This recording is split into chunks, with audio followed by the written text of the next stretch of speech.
விருதை முரசு நேயர்களே வணக்கம். நான் உங்கள் தடயம்பாபு.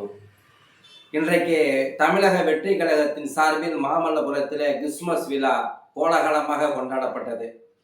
கட்சி நிர்வாகிகள் 1500 நபர்களுக்கு QR கோடு போட்ட அடையாள அட்டையோடு உள்ளே அனுமதிக்கப்பட்டனர். 20க்கும் மேற்பட்ட பேராயர்கள் கலந்து கொண்டனர். காலை 10:30 மணிக்கு நிகழ்ச்சிக்கு வந்த நடிகர் விஜய் அனைத்து பேராயர்களுக்கும் பூங்கொத்து கொடுத்து தன்னுடைய கிறிஸ்துமஸ் வாழ்த்துக்களை தெரிவித்துக் கொண்டார். அவர்களும் பதிலுக்கு வாழ்த்துக்களை பகிர்ந்து கொண்டதற்காக நன்றி தெரிவித்தனர். இந்த நிகழ்ச்சியில் கட்சியினுடைய பொதுச் செயலாளர் புசி ஆனந்த் கலந்து கொண்டார்.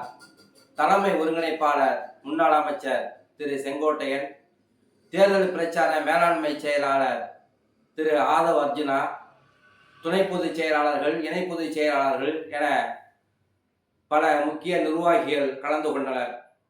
ஆனால் தற்சமயம் சில நாட்களுக்கு முன்னால் கட்சியிலே சேர்ந்த நாவுக்கரசு என்று சொல்லக்கூடிய இலக்கிய செம்மல் திரு நாஞ்சில் சம்பத் அவர்கள் நிகழ்ச்சிக்கு வரவில்லை.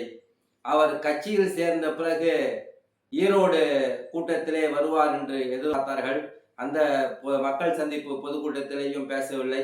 இந்த கிறிஸ்துமஸ் விழா நிகழ்ச்சியிலேயும் அவர் கலந்து கொள்ளவில்லை. ஒருவேளை திராவிட முன்னேற்ற கழகத்தில் தன்னை புறக்கணித்ததை போல இங்கேயும் அவரை புறக்கணிக்கிறார்களோ என்கின்ற அச்சம் பொதுமக்கள் மத்தியிலே எழுந்திருக்கிறது.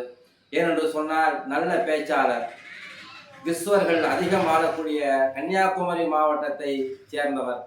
அவர் வந்திருந்தால் இன்னும் சிறப்பாக இருக்கும். ஆனால் சில கட்சி நிர்வாகிகளிடம் நாம் பேசிய போது அவர் ஏதாவது எக்குத்தப்பாக பேசிவிட்டால் சிக்கல் வந்துவிடும், அதற்காகத்தான் நாங்கள் அவரை அழைக்கவில்லை என்று தெரிவித்திருக்கிறார்கள். இந்த செயல் ஏற்புடையதாக இல்லை. நாஞ்சில் சம்பத் ஒன்றும் சின்ன பேச்சாளர், எந்த நேரத்தில் எந்த அவையில் எந்த மேடைக்கு தகுந்தாறு போல் பேச வேண்டும் என்பது அவருக்கு கைவந்த கலை. இல்லைன்னா அவர் பல கட்சி போயிட்டு வந்திருக்கிறாரா? அதனால அவரை அழைக்காதது மீண்டும் நாஞ்சில் சம்பத்து தமிழக வெற்றி கழகத்திலிருந்து வெளியேறுவாரா அல்லது வெளியேற்றப்படுவாரா என்று தெரியவில்லை. ஏனென்றால் சில நாட்களுக்கு முன்பு கட்சியிலே சேர்ந்த திரு செங்கோட்டையனுக்கு தருகிற முக்கியத்துவம், அனைத்து நிகழ்ச்சிகளுக்கும் அவருக்கு அழைப்புதல் கொடுக்கிறார்கள். அவரும் கலந்து கொண்டு பேசுகிறார், சிறப்பாக செயல்படுகிறார். இது ஒன்றும் குறையில்லை. ஆனால் மாமல்லபுரத்தில் நடந்த கிறிஸ்துமஸ் விழா நிகழ்வில் திரு நாஞ்சில் சம்பத் அவர்கள் கலந்து கொள்ளாததும், அவர்களுக்கு அழைப்பு விடுக்காததும், தமிழக வெற்றி கழகத்திலிருந்து நாஞ்சில் சம்பத் புறக்கணிக்கப்படுகிறார் என்றே தெரிகிறது.